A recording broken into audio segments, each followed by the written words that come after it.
encuentra en el versículo 10. Primera de Timoteo, capítulo 6, versículo 10.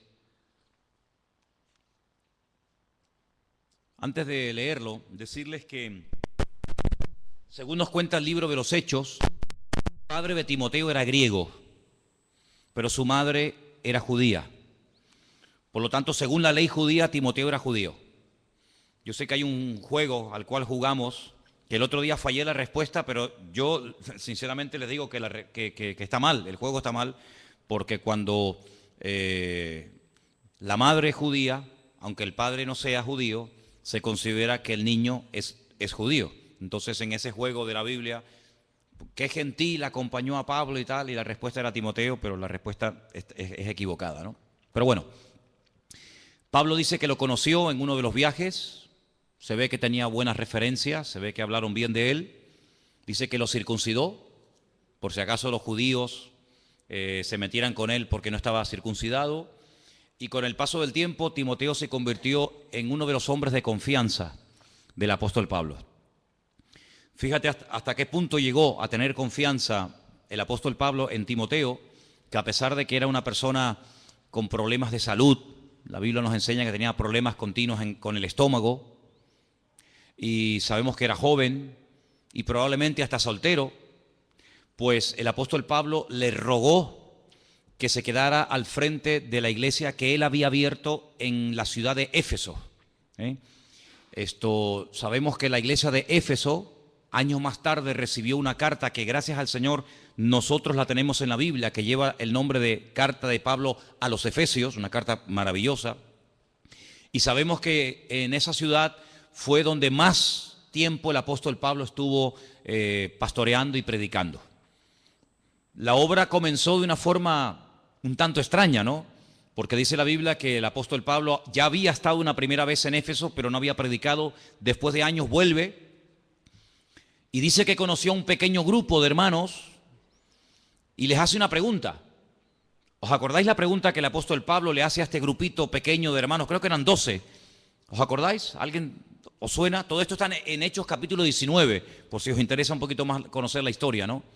Bueno, la pregunta que el apóstol Pablo les hace es: ¿cuándo recibisteis el Espíritu Santo? Interesante la pregunta, ¿verdad? Si yo te lo preguntara a ti, ¿tú cuándo recibiste el Espíritu Santo? ¿Tú qué me dirías? Ay, amigo, como que te da miedo responder, ¿no? Por si acaso te equivocas. Luego no estás muy seguro. Porque si yo te digo ¿cómo te llamas? Tú no dices, Tú sabes que hay gente que cuando le haces una pregunta te dicen, Pero es una forma para pensar la respuesta, ¿no? ¿Cuándo recibieron ustedes el Espíritu Santo? Y ellos dicen, nosotros nunca hemos oído hablar del Espíritu Santo. Yo imagino que ninguno de ustedes me daría esa respuesta, ¿sí o no? Porque ustedes saben quién es el Espíritu Santo, ¿sí o no? ¿Quién es? Entonces Pablo le dice, bueno, si ustedes no saben quién es el Espíritu Santo, ¿ustedes en qué fuisteis bautizados? ¿Cuántos bautismos hay según la Biblia? 1. Unos dicen que no. 2. ¿Cuántos? 1. Oye, ¿os dais cuenta, Hay 7 bautismos mencionados en el Nuevo Testamento. 7. ¿Me podéis nombrar uno? El bautismo de Juan el Bautista. El bautismo en agua, el que practicaban los discípulos, ¿verdad? Bien. El bautismo del Espíritu Santo. Yo os bautizaré en Espíritu Santo y fuego, dijo el Señor. ¿Qué más? Por un mismo Espíritu fuisteis todos bautizados en un cuerpo. Bueno, no es el tema a tratar, pero para que veáis. Entonces el apóstol Pablo dice, mira, vamos a hacer una cosa con ustedes. Ustedes fueron bautizados por Juan el Bautista hace 25 años atrás. Ustedes se han quedado anclados en el tiempo. Ustedes no han madurado, no han crecido. Ustedes viven de una experiencia que tuvisteis que fue muy bonita, pero forma parte del pasado hace 25 años. Y el creyente no puede vivir de los recuerdos, de la gloria pasada, sino tiene que vivir en una constante renovación, ¿sí o no? Porque si usted, para contar un testimonio o para hablar algo bonito que el Señor hizo en su vida, tiene que recurrir a algo que le pasó hace 25 años, quiere decir que usted hoy no tiene nada que contar. Y sin embargo, el creyente cada día tiene algo que contar, ¿sí o no? Yo puedo contar testimonio de hace 25 años, gloria al Señor, pero también puedo contar testimonio de hoy mismo, porque Dios cada día nos sorprende y cada día, pues oye, tiene algo nuevo para nosotros, porque Él nos quiere llevar, como he dicho 1.000.000 de veces, de gloria en gloria, y de victoria en victoria, y de bendición en bendición, y de triunfo en triunfo, Entonces, vamos a empezar de cero. El apóstol Pablo dice que los bautiza, y a continuación dice la Biblia que comenzaron a hablar en otras lenguas. Ya había pasado en Hechos capítulo 2, y así empezó la iglesia, con un pequeño grupito de 12 personas. Al poco tiempo, apareció por allí un matrimonio que llegaron a ser unos colaboradores tremendos en el ministerio del apóstol Pablo. Yo doy gracias a Dios por los que colaboran, ¿sabes? Gracias a Dios por los que cantan y por los que predican, todo eso está muy bonito, pero gloria a Dios por los que colaboran, amén. Hace falta gente que colabore en las congregaciones. Las congregaciones crecen en la medida del número de colaboradores que tienen, gente que apoya, gente que a lo mejor no predica, que no se ve mucho lo que hacen o lo que dicen, pero ahí están, sustentando, protegiendo, apuntalando la obra del Señor, ¿verdad? Y por allí apareció Priscila y Aquila. Priscila y Aquila, un matrimonio. Oye, ¿será casualidad que haya puesto primero Priscila y luego Aquila? ¿O se equivocó el autor del libro de los Hechos cuando lo puso? ¿No tenía que haber puesto primeramente a Aquila y luego a Priscila? Tú fíjate cómo no hay casualidades, que cuando empieza el primer viaje misionero, el primero, dice que iba Bernabé y Saulo o Pablo. Pero más adelante dice que iba Pablo y Bernabé. Esto tiene una razón de ser. Priscila y Aquila se dedicaban al mismo oficio del apóstol Pablo. Y ahora, si yo les explicara lo que realmente significaba, lo que realmente era hacer tiendas de campaña, no tiene nada que ver con lo que la mayoría de las veces nos hemos imaginado.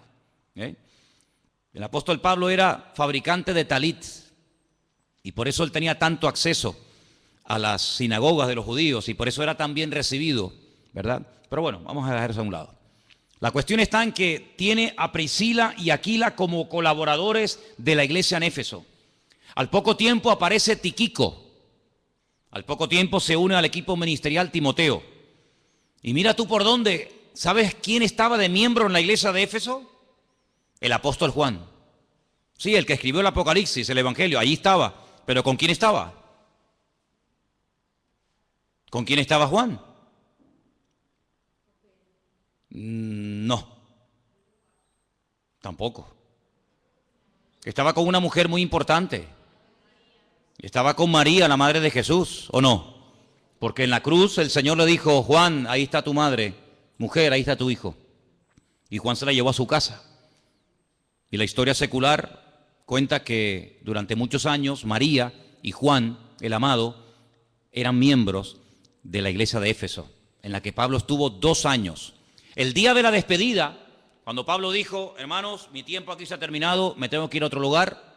El día de la despedida dice que reunió a los ancianos de la iglesia y les dijo: hermanos, sabéis cómo entré y sabéis cómo me voy. No le debo nada a nadie. Sabéis mi trabajo, sabéis lo que he hecho, sabéis lo que hice, pero agárrate lo que dice. Yo sé que el día que yo me vaya, de entre vosotros, no le está hablando a inconversos, no le está hablando a gente que pasaba por la calle y entraron, sino a los ancianos, a los líderes de la obra, les dice: yo sé que el mismo día que yo me vaya se levantarán de entre vosotros lobos rapaces que no perdonarán al rebaño. Increíble. No se habían levantado durante el tiempo de Pablo, porque claro, Pablo los tenía como a raya, ¿no? Pero en cuanto se creara esa especie de vacío, se iban a levantar personas con falsas enseñanzas, con falsas doctrinas. Pero Pablo había estado 2 años, hermanos, 2 años predicando de noche y de día, casa por casa, uno por uno. 2 años, el mejor predicador de la época. Un apóstol de Jesucristo, 2 años enseñando sana doctrina, y el día de la despedida dice: yo sé que ustedes van a contaminar la iglesia, porque ustedes son como lobos rapaces que van a esperar que yo me vaya para hacerse con el rebaño.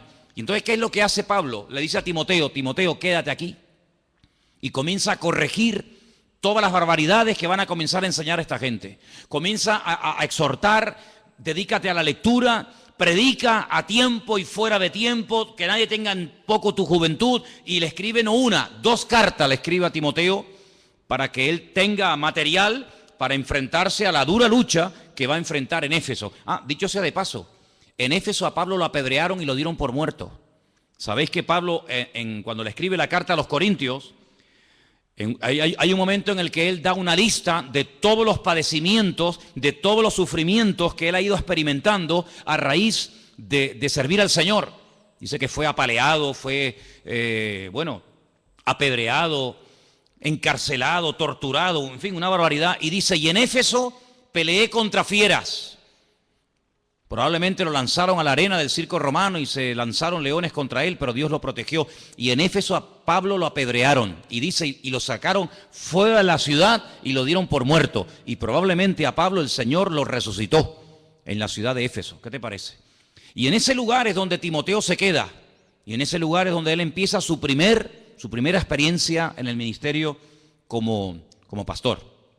Y en el capítulo 6, porque Pablo le da muchas instrucciones acerca de cómo tienen que comportarse los supuestos pastores, los diáconos, las mujeres, las solteras, las viudas, etc.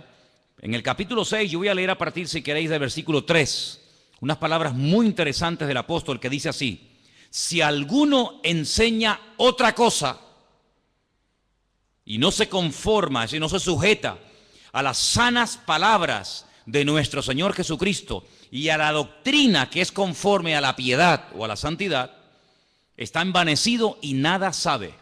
Delira acerca de cuestiones y de contiendas de palabras, de las cuales nacen envidias, pleitos, blasfemias, malas sospechas, disputas necias de hombres corruptos de entendimiento, privados de la verdad, que toman la piedad como fuente de ganancia. Apártate de los tales. Pero gran ganancia es la piedad acompañada de contentamiento, porque nada hemos traído a este mundo y sin duda nada podremos sacar. Qué gran verdad, ¿eh? Así que, teniendo sustento y abrigo, estemos contentos con esto. Qué diferente la filosofía de vida de un cristiano, de un hijo de Dios, a la filosofía del mundo en la actualidad, ¿verdad? Teniendo comida, sustento y abrigo, dice, tenemos que estar contentos, no decir, bueno, vale, no, contentos, no resignados ahí, bueno, contentos, hermano, gozándonos en el Señor. Solamente con eso, con el sustento y con el abrigo, sí, pero no es que no tengo esto, no, es que eso no es necesario para la vida. Y sigo leyendo en el versículo 9, porque los que quieren enriquecerse caen en tentación y lazo, y en muchas codicias necias y engañosas que hunden a los hombres en destrucción y perdición.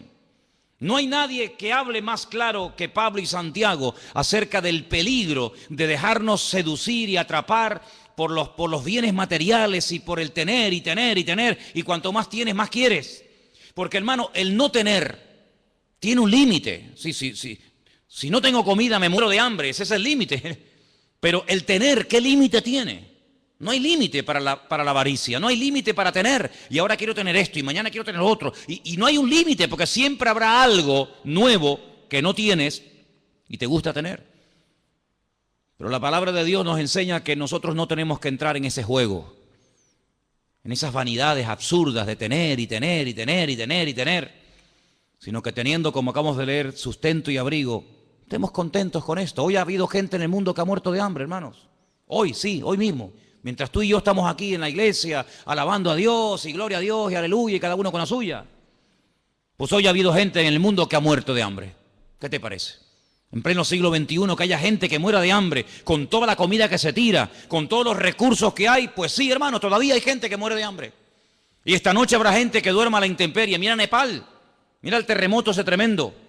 Dice que ya van como, no sé, 5, 6, 7, 8 mil. Bueno, y aparte nunca sabrán los que realmente murieron, porque por esas aldeas, a esas altitudes, ¿quién sabe cuánta gente vive allí? Se desmoronó la montaña y tú te crees que se van a poner a contar los muertos. Olvídate. Tremendo, ¿no? Tremendo, ¿no? Y nosotros esta noche, gracias a Dios, podemos dormir en una cama y tranquilos y cubiertos. Así que, hermanos, ¿cuántos motivos tenemos para darle gracias a Dios? Amén. Amén. Y ahora viene un versículo que es tremendo, ¿no? Dice, porque raíz de todos los males es el amor al dinero. Fíjate que no menciona el dinero, sino el amor al dinero, que es otra cosa. El cual, codiciando algunos, fíjate lo que dice aquí, se extraviaron de la fe. Luego la habían conocido, habían experimentado el amor del Señor. Capaz que hasta servían al Señor. Dice, pero se extraviaron de la fe y fueron traspasados de muchos dolores. ¿Sabes que en la segunda carta, la segunda carta que Pablo le escribe a Timoteo, él dice que cuando lo sacaron de la cárcel para hacerle el juicio, bueno, le hicieron varios, ¿no? Pero dice, la primera vez que lo juzgaron, la primera vez que le tomaron declaración, dice, yo estuve más solo que la una, nadie estuvo a mi lado. Dice que un tal Alejandro, que era uno de los que viajaban con ellos, predicando y fundando iglesias y levantando la obra del Señor, dice que se le fue.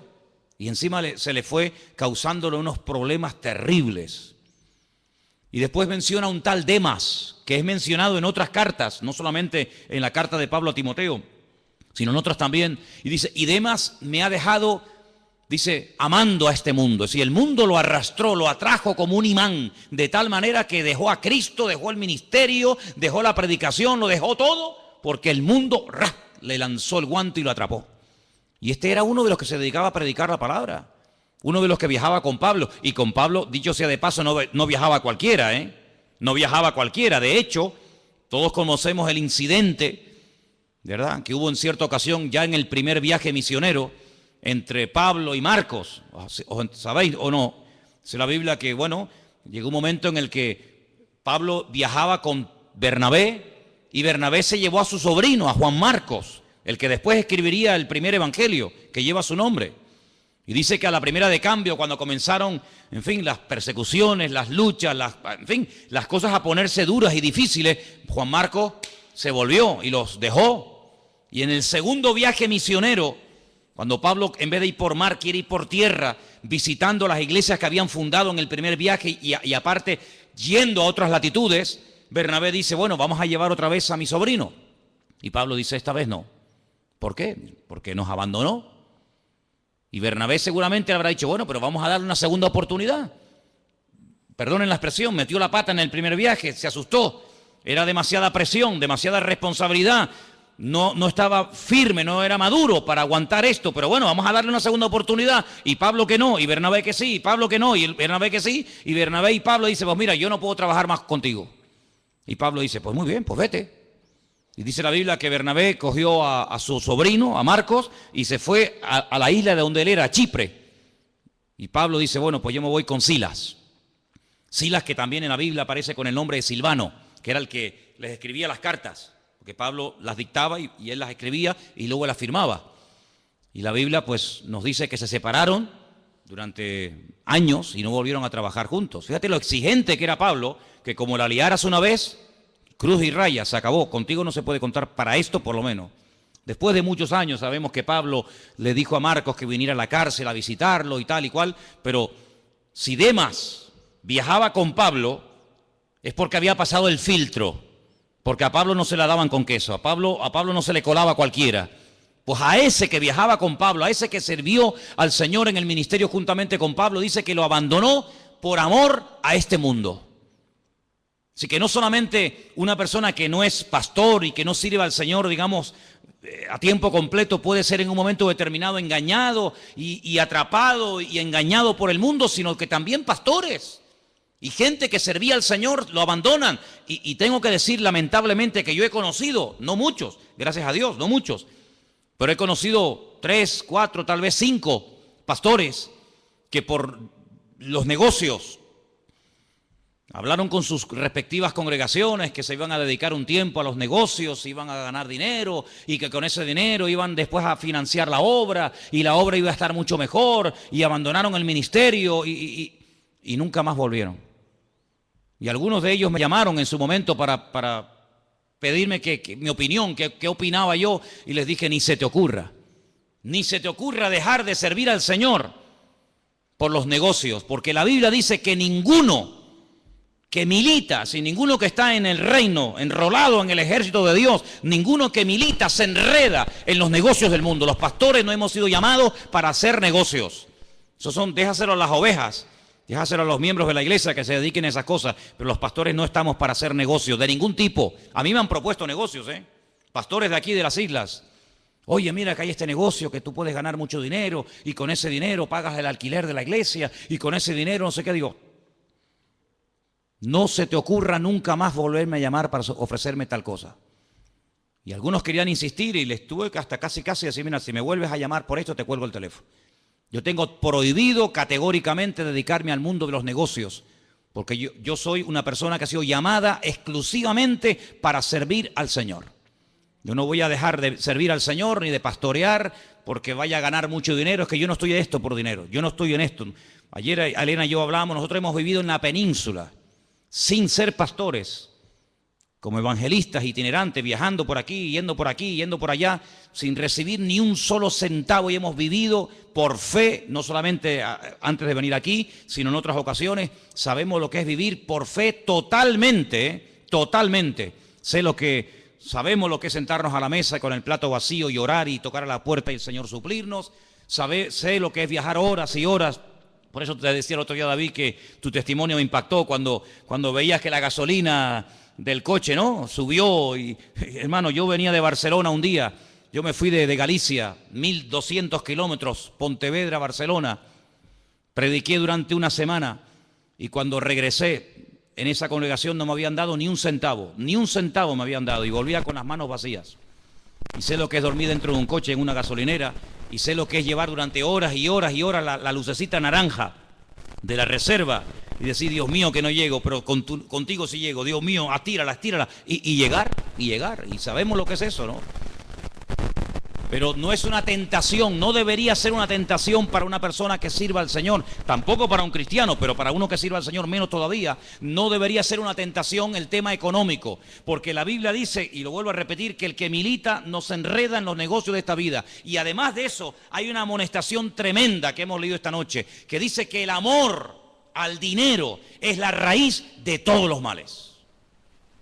Por amor al dinero se deja el ministerio, por amor al dinero se deja de venir a la iglesia, por amor al dinero se deja de servir al Señor, por amor al dinero se hacen guerras, se viola, se mata, se asesina, se hacen injusticias, por amor al dinero se hacen barbaridades. Y si no miren el país en el que vivimos, ¿qué es lo que lo ha destruido?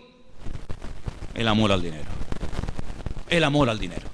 Y ahora le están pidiendo a la pobre gente que lleve su DNI deprisa y corriendo al banco, porque si no te bloquean la cuenta y no sé qué, no sé cuánto. ¿Y por qué no se lo han pedido a todos estos sinvergüenzas ladrones que han robado millones y millones y saben que lo han robado y no van a devolver ni un centavo? Ese es el mundo en el que vivimos, el amor al dinero, ¿verdad? Y ganan sueldos alucinantes que ni en toda la vida tú y yo vamos a vivir, pero quieren más y más y más. Y yo tengo 1 millón y quiero 5, y tengo 5 y quiero 100 y quiero 100. Miren al yerno del rey. ¿Qué más podía pedir ese muchacho? Casado con la hija del rey de España. Tenía su vida garantizada ya para siempre, él, sus hijos, sus nietos, pero la avaricia, el tener más, y una casa, y el otro, y lo otro. El amor al dinero, dice la Biblia, es la raíz de todos los males. Y nosotros no tenemos que entrar en ese terreno, porque es un terreno tremendamente peligroso. El poder y el dinero corrompen a la persona si no está bien parada, si no está bien arraigada en las cosas del Señor. Mire, el hombre más sabio de la tierra, que fue Salomón, según nos cuenta la Biblia, en el libro de Proverbios, capítulo 30. Proverbios, estamos en el Antiguo Testamento, si queréis yo os lo leo. versículos 8 y 9, dice unas palabras tremendas. Bueno, se ve que él sabía la teoría, pero luego la práctica le costó un poco llevarla a la práctica, ¿no? Pero bueno, por lo menos la teoría la escribió y la sabía. Proverbios 30, 8 y 9 dice: dos cosas te he demandado, no me las niegues antes de que muera. Vanidad y palabra mentirosa aparta de mí. No me des pobreza ni riqueza. Son los dos extremos, ¿no? Manténme del pan necesario, no sea que me sacie y te niegue y diga: ¿quién es Dios? ¿Quién es Dios? O que siendo pobre hurte y blasfeme el nombre de mi Dios. Ahí la sabiduría le funcionó y él sabía perfectamente que tanto un extremo, la miseria, la pobreza, como la superabundancia, son dos peligros que terminan matando y destruyendo la vida del hombre. La pregunta que yo les quería hacer esta tarde acerca de este tema es: ¿se puede en la iglesia, o mejor dicho, habla la Biblia del tema del dinero?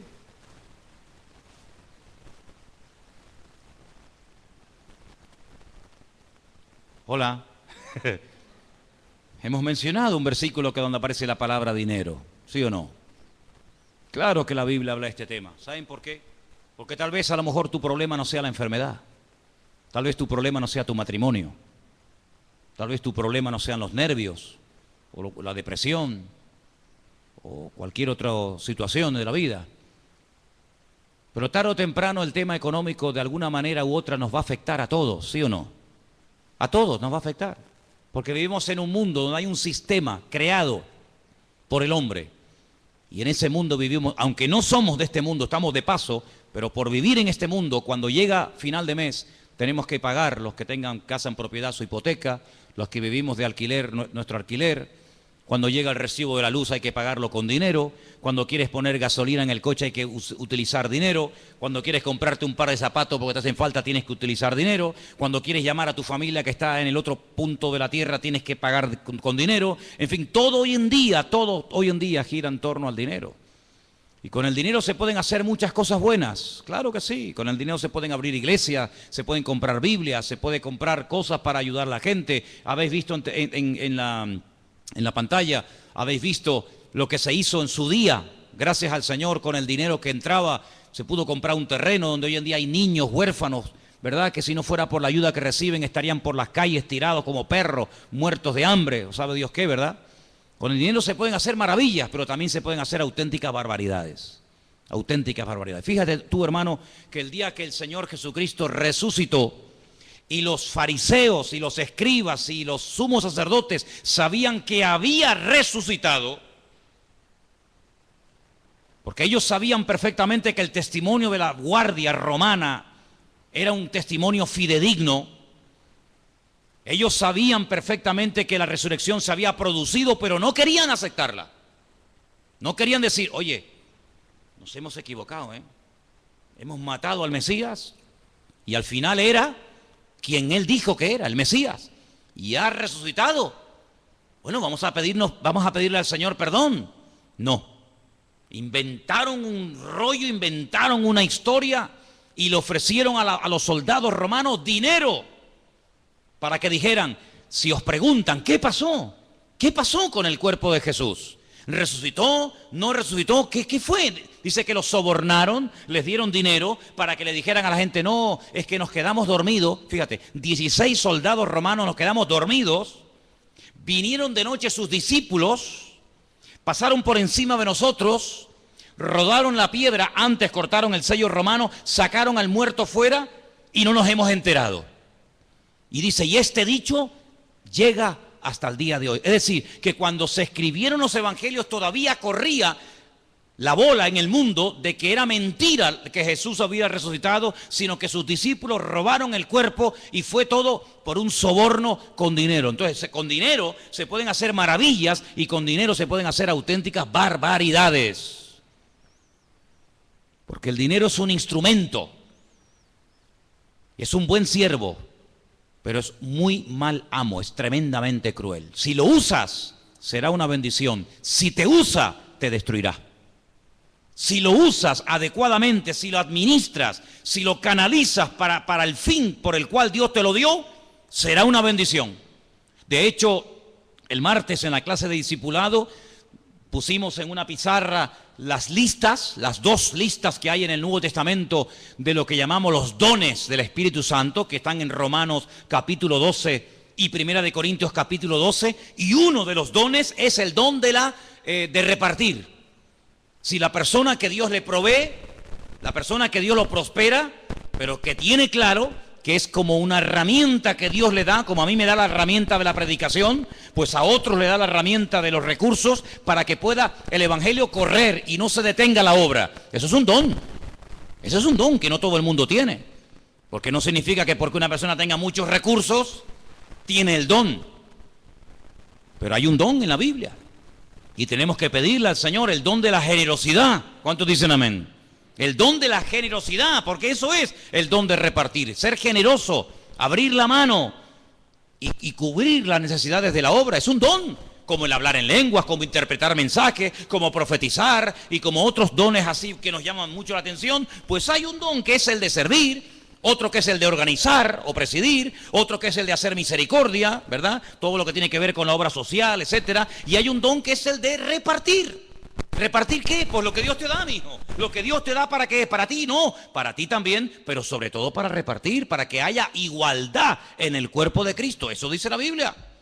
Eso es lo que dice la palabra de Dios. Por lo tanto, el dinero como instrumento es muy poderoso. Tú imagínate que tuviéramos ahora 100.000 euros. 200.000 euros, por ejemplo, en la cuenta de la iglesia.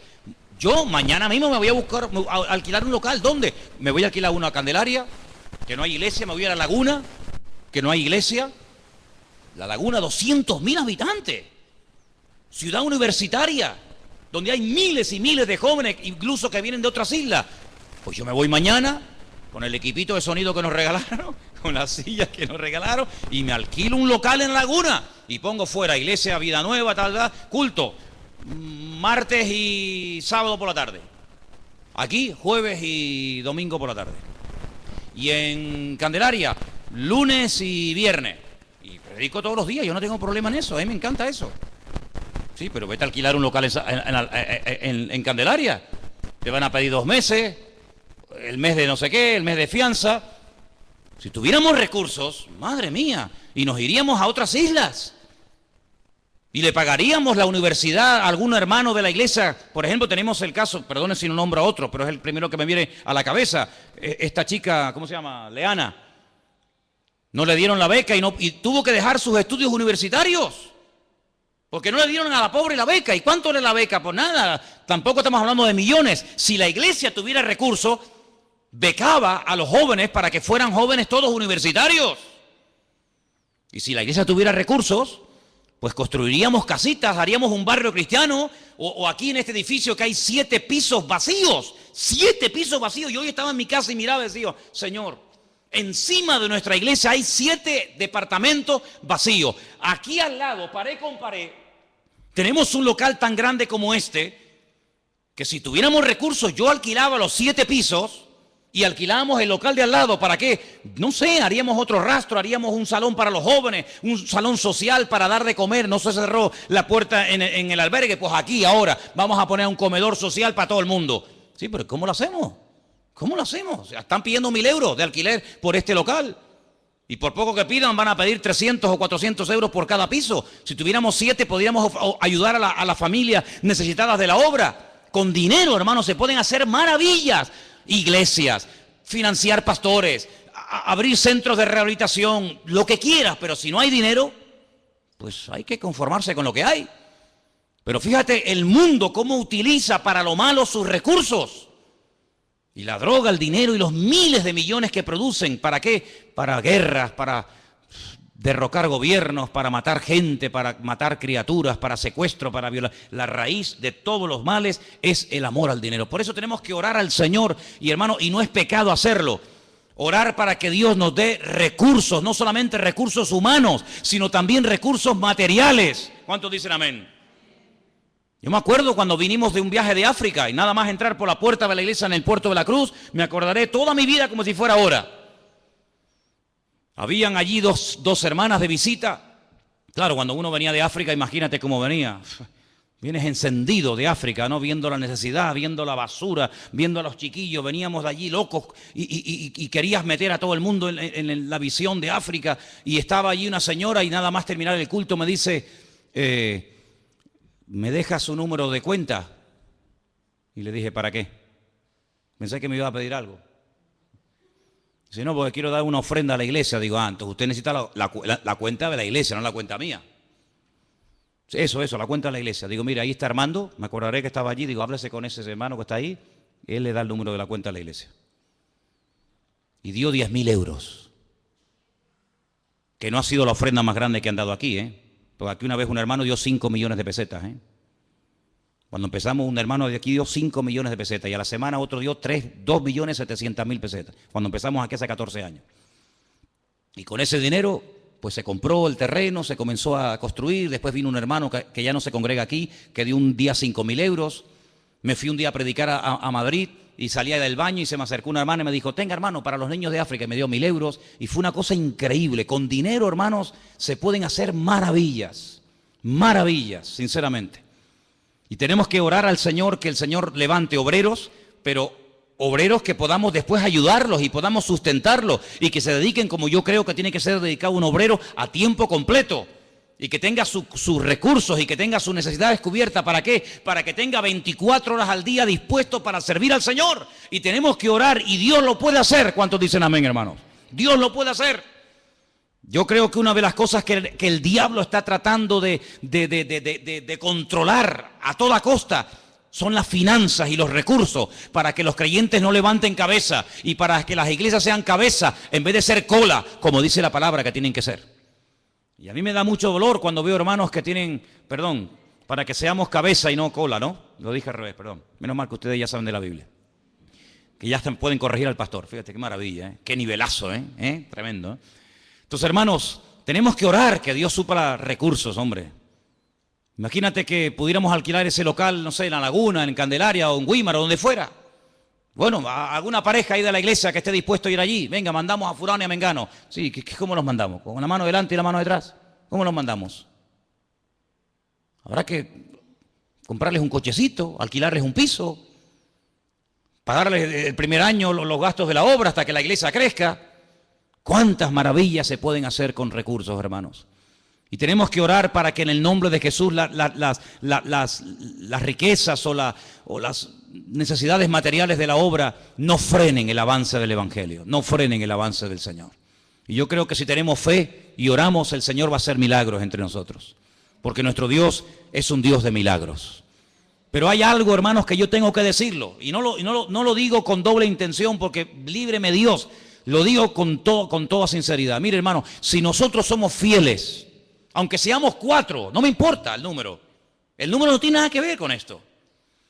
Si nosotros somos fieles con nuestro Dios en lo que nos corresponde como cristianos dar, Dios va a respaldar su obra. Porque dice la Biblia, y quiero leer ese versículo esta tarde, porque la Biblia, claro que habla de economía, pero de economía sana. No de economía corrupta como están las calles, sino de una economía correcta, sana, justa. En el libro de Malaquías, que en su Biblia está en el último del Antiguo Testamento, hay un versículo que yo sé que tú conoces de memoria, pero yo te lo voy a leer. Está en capítulo 4 de Malaquías. 3, perdón.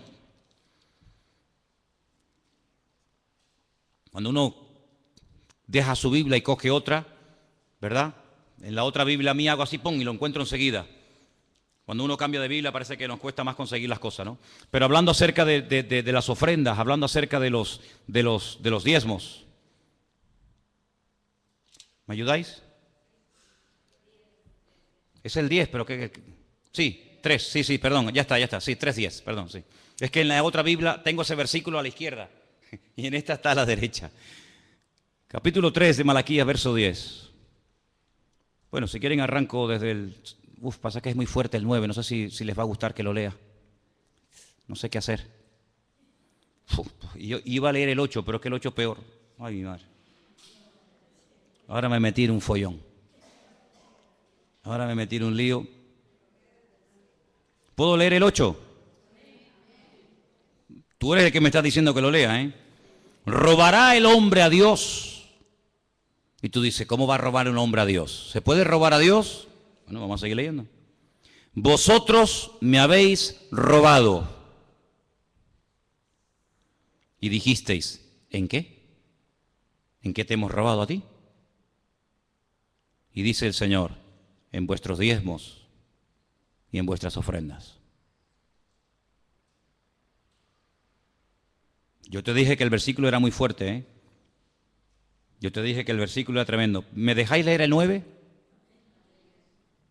Bueno.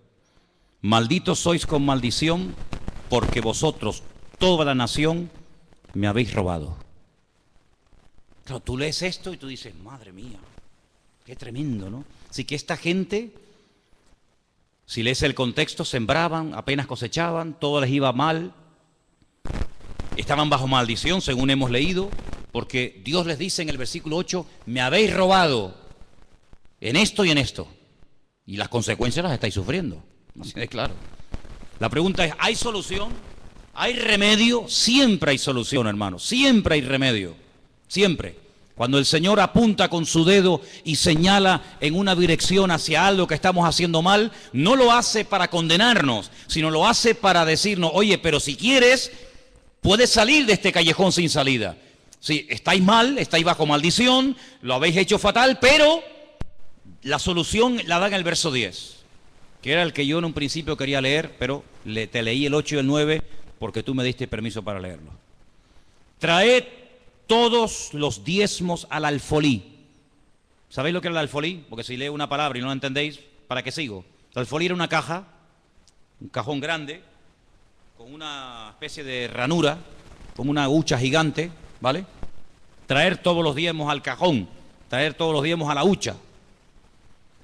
Por eso, dicho sea de paso, sabéis que hay muchas huchas que tienen forma de cerdo. Es un cerdito con una rajita arriba, ¿sí? ¿Y por qué tienen forma de cerdo? Porque los que daban el diezmo eran los judíos. Las naciones paganas no pagaban el diezmo, pero los judíos daban el diezmo. ¿Y cómo llamaban a los judíos? Cerdos. Y era un insulto. De ahí vienen las huchas con forma de cerdito. Traed los diezmos al alfolí, haya alimento en mi casa. Y ahora dice algo tremendo, que no lo dice sobre otro tema, pero sí sobre este. Probadme ahora en esto. Si no, os abriré las ventanas de los cielos, derramaré sobre vosotros bendición hasta que sobreabunde. Además, verso 11, reprenderé también por vosotros al devorador, y no destruirá el fruto de vuestra tierra, ni vuestra vid en el campo será estéril, dice el Señor de los ejércitos. Y todas las naciones os dirán, bienaventurados, porque seréis tierra deseable, dice el Señor de los ejércitos. ¿Cómo empieza el versículo? Malditos sois con maldición, mira cómo os va la vida, mira la situación en la que estáis, cómo termina la historia. Seréis la envidia de las naciones, tierra deseada, tierra bendecida, tierra prosperada. ¿Por qué? Porque cuando ustedes escogen un camino donde ustedes son los que ponen las normas, donde ustedes son los que me estáis mirando a mí, ¿verdad? Estáis mirando a mí, al que predica. Siempre se mira al que predica, no al que entra ni al que sale. Cuando una persona hace su voluntad, cuando una persona hace las cosas a su manera, pues las consecuencias son terribles. Cuando una persona escoge el camino del Señor, obedece al Señor, cumple su palabra, dice aquí que se llegarían a ser una nación deseable para todas las naciones. Vete al Oriente Medio, vete a Irak. ¿Cómo está Irak? Es una pena, un desastre. Vete a Siria, ¿cómo está? Desastre. Vete a todos esos países. ¿Cuál es la ciudad, el país más bendecido de Oriente Medio? Donde los limones son así de grandes, así de grandes. Donde hay bendición, donde hay prosperidad, donde no hay paro, donde no hay analfabetismo, donde buscan gente porque hay trabajo y trabajo de sobra. ¿Cuál es la ciudad, el país más bendecido y más próspero de Oriente Medio? El más chiquito de todos, el más pequeñito. Arabia Saudita, no señor. Dubái tampoco. ¿Cuál es el país más bendecido? El pueblo de Dios, el pueblo de Israel. Por eso es la envidia de todo. Por eso todos quieren destruirlo. Por eso todos están contra él. Por eso todos van en contra. ¿Por qué? Porque la bendición de Dios levanta envidia. Porque la bendición de Dios, el respaldo del Señor, pone furioso al enemigo. Cuando tú no produces envidia en el enemigo no se mete contigo. Cuando tú eres una persona bendecida, cuando el gozo del Señor es tu fortaleza, cuando el Señor te va abriendo puertas, todas aquellas personas que dicen que no creen en Dios, en lo más profundo de su corazón te tienen envidia y celos. ¿Por qué? Porque ven el respaldo del Señor sobre tu vida. Fíjate qué curioso, te voy a poner un ejemplo. Un esclavo, un muchacho que no lo quieren ni sus hermanos, sus propios hermanos carnales ni lo quieren, no lo pueden ver en pintura, le han puesto un mote. Antiguamente, aquí había gente que se conocía más por el mote que realmente por su nombre propio. Ahí viene el soñador. Unos celos, una envidia terrible, todos los hermanos, desde el más grande hasta el más pequeño, contra su hermano José. ¿Por qué? Porque es un chico bendecido, porque es un chico que tiene comunión con el Señor, Dios le habla, Dios le da sueño, Dios le da revelación, y la envidia, te vuelvo a repetir, siempre despierta envidia y celos en la gente que te rodea. ¿Qué es lo que quieren hacer? Matarlo, acabar con su vida. Lo meten en un pozo, lo quieren matar de hambre, lo quieren matar de sed. Rubén dice, no, vamos a hacer algo, vamos a venderlo. Vamos a venderlo porque ya matarlo es muy duro. Pero bueno, y cuando vayamos a la casa y nuestro padre nos pregunte por nuestro hermano, ¿qué le decimos? Si él lo mandó. Y ahora cuando vayamos nosotros y José se queda aquí, ¿qué le decimos? Bueno, inventamos una mentira. Le quitamos la ropa, que era una ropa de colores que él llevaba, la teñimos con sangre de un animal y le decimos a nuestro padre que José ha sido despedazado por una fiera del campo y ha muerto. Fíjate qué crueles. Ni uno dijo, no hagamos eso. ¿Cómo le vamos a hacer? ¿Cómo le vamos a decir a papá eso? Y un año y otro año y ninguno hablaba, todos callados como zorros. Y José, el pobrecito, allí más solo que la una en Egipto. Pero dice la Biblia que el Señor estaba con José. ¿Cuántos dicen amén? La Biblia no dice, pero el Señor estaba con Rubén, el Señor estaba con Neftalí, el Señor estaba con Gad o con Aser, no. El Señor estaba con aquel que aparentemente era el que peor estaba. Solo, abandonado, tirado allí como un perro en Egipto sin entender ni papa, porque él hablaba hebreo, allí se hablaba en el idioma de los egipcios, árabe, él no entendía nada, sin padre, sin madre, sin comérselo ni bebérselo, más solo que la una. Lo compra un señor llamado Potifar. Y se da cuenta que este muchacho es distinto. Se da cuenta que este joven es diferente. Siembra y hay unas cosechas alucinantes. Organiza el ganado y el ganado es sano, robusto y fuerte. Donde pone la mano José, dice, allí estaba la mano de Dios. José es un hombre próspero porque tiene comunión con el Señor. Claro, la envidia y los celos, ¿de qué venía? De la unción y de la bendición de Dios que había sobre su vida. Entonces, amados hermanos, te das cuenta cómo cuando una persona es bendecida, cuando una persona tiene algo que decirle al mundo, la gente te preguntará y la gente se te acercará. Pero si vamos por la vida quejándonos, si vamos por la vida lamentándonos, ¿qué te van a preguntar a ti? ¿Para qué se te van a acercar a ti si ya poniendo la televisión nos ponen la cabeza así todos los días?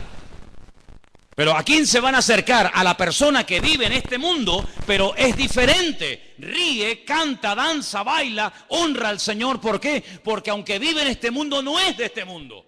Y eso es lo que la gente tiene que ver en ti y lo que tiene que ver en mí. Pero no lo van a ver aquí dentro, porque aquí de la gente en la calle prácticamente no entran porque les da miedo.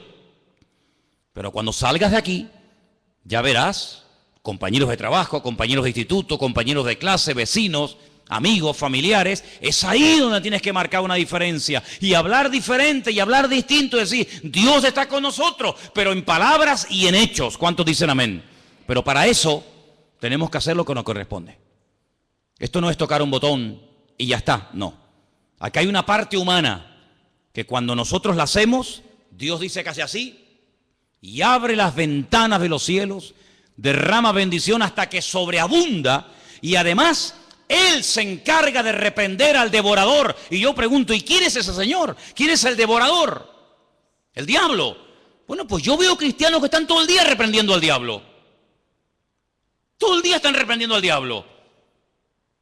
Pero si el Señor dice, pero si tú haces tu parte, el que lo voy a reprender voy a ser yo. ¿Y a quién le va a hacer más caso el diablo? ¿A ti o a Dios? Fíjate tú que Miguel es el arcángel más poderoso que jamás Dios ha creado. Y cuando Satanás vino a pelear contra él porque quería el cuerpo de Moisés, ¿qué dijo Miguel? Que el Señor te reprenda, porque como te reprenda el Señor, tú no aguantas ni una décima de segundo. Pues ya está. Pues entonces en vez de hacer tú la parte de Dios y querer que Dios haga tu parte, hazlo al revés. Haz tú tu parte como cristiana, como hermano, como hijo de Dios, y deja al Señor que se encargue de lo que tú no puedes hacer, y vas a ver resultados tremendos, pero siempre detrás de la obediencia. Y quiero recordarte el versículo con el que empezamos en esta noche. La raíz de todos los males es el amor al dinero. Tú amas el dinero, como ames el dinero, tienes un problema terrible en tu vida. El dinero tienes que usarlo, porque es un instrumento que tiene que ser tu siervo, tiene que estar para tu servicio, y no tú para el servicio del dinero, porque entonces eres hombre muerto. Nunca te va a llegar nada. Tendrás, como dice la Biblia, saco roto, que meterás la mano y nunca hay nada. Pero cuando uno tiene el contentamiento del Señor, tú te das cuenta de que cada día es una bendición de Dios. Dicen los judíos, y termino, no por trabajar más se gana más. Dicen ellos, no por trabajar más se gana más. Tampoco por trabajar menos Dios te va a proveer lo que tú necesitas. ¿Qué es lo que hacen ellos? ¿Qué es lo que hacen con el tema económico? Ellos lo que hacen, cuando empieza el año, oran y le encomiendan al Señor todo el año. Se comprometen con sus ganancias, con sus entradas, cada uno en su proporción, a darle al Señor su diezmo y su ofrenda, y no se afanan, no se agobian por trabajar más o por hacer más, no, sino que ellos dicen, si yo me comprometo con el Señor a hacer mi parte cuando me corresponda, todo lo que yo necesite desde el principio del año hasta el final, todo me vendrá porque yo estoy haciendo mi parte. ¿Cuánto tenemos que aprender de muchas personas que no tienen mucho de lo que nosotros tenemos hoy en día, pero han descubierto un secreto? Haga usted su parte y olvídate de estar agobiado y venga, que no por trabajar más vas a ganar más, sino que Dios te va a dar lo justo y necesario siempre y cuando tú hagas la parte que te corresponde. Pregúntate esta noche, ¿tú estás cumpliendo con tu parte? Ya te lo he dicho en la Biblia, si quieres lee más. La Biblia está llena de capítulos y capítulos que hablan acerca de la economía del reino. Cómo hay que hacerlo, cómo no hay que hacerlo, cómo hay que ofrendar, cómo hay que diezmar, dónde hay que hacerlo, dónde no hay que hacerlo. La Biblia está llena de esos sabios consejos. Si nosotros hacemos nuestra parte, nunca el Señor nos defraudará. ¿Cuántos dicen amén? Vamos a orar. Cierra tus ojos ahí donde estás. Y ahora tú eres el que tienes que preguntarte estas cositas. Señor, ¿estoy cumpliendo contigo? ¿Estoy haciendo tu parte? ¿O soy un avaro? ¿Sabes que al avaro la Biblia lo llama idólatra? Avaro, idólatra. ¿Por qué? Porque el que es avaro, el que cree que es dueño de todo cuanto tiene, en cierto sentido está adorando y está sirviendo a algo, en este caso al dinero. Y nosotros tenemos una orden que dice en la palabra, al Señor tu Dios adorarás y a Él solo servirás. Usted no tiene que servir a otras cosas, sino solamente al Señor. ¿La está sirviendo? Ponga al Señor en primer lugar en su vida, hermano y hermana. Fíese de Dios. Cumpla usted con su parte. Y yo le aseguro que Dios le va a sorprender más de lo que usted se puede imaginar.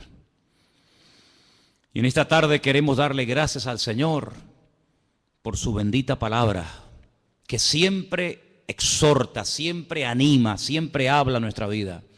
Te pedimos, Señor, en el nombre de Jesús, que tu palabra ahora produzca el fruto para la cual ha sido predicada, para la cual ha sido traída esta tarde a este lugar. Toca nuestros corazones, rompe cualquier atadura, cualquier apego, Señor, al dinero o a cualquier otra cosa, y que solamente adoremos y sirvamos a nuestro Dios, a nada ni a nadie más. Y también queremos unirnos en esta noche a favor de la vida de nuestra hermana Rosy, allí en el puerto de la Cruz. Señor, tú eres el Dios todopoderoso, nuestro sanador, nuestro médico divino. Nuestra vida está en tus manos. Tú la das y tú la quitas. Tú la alargas o tú la acortas, según es tu voluntad. En esta tarde oramos con fe, con toda la seguridad del mundo, de que la vida de Rosy te pertenece a ti, Señor. Ella te ama, ella te sirve, ella te honra. Y pedimos que tu nombre sea glorificado en esta situación.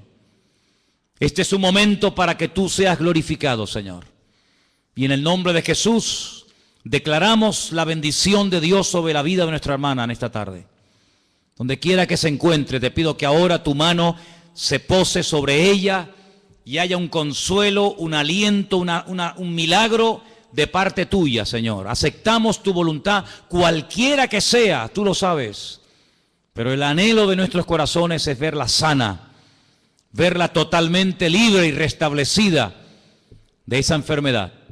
Pero todo está bajo tu control, nada se escapa de tu control. Por eso, Señor, oramos con paz, oramos con la fe y con la seguridad de que todo obra para bien. Y te pedimos en esta tarde, Señor, que tú aumentes su fe y le des como hasta ahora esa paz sobrenatural que sobrepasa todo entendimiento, para que ella pueda, Señor, aceptar el trato de Dios en este momento en su vida. Bendice a Rosy, Señor. Oramos por ella, Señor, y pedimos que tú hagas un milagro en ella y que podamos ver buenas noticias y podamos ver cómo todo va caminando según tu voluntad, Señor. Gracias porque oramos con esa seguridad de que tú sabes lo que haces, Señor. Te lo pedimos con acción de gracias en esta noche, en el nombre bendito de Jesús. Amén. Amén.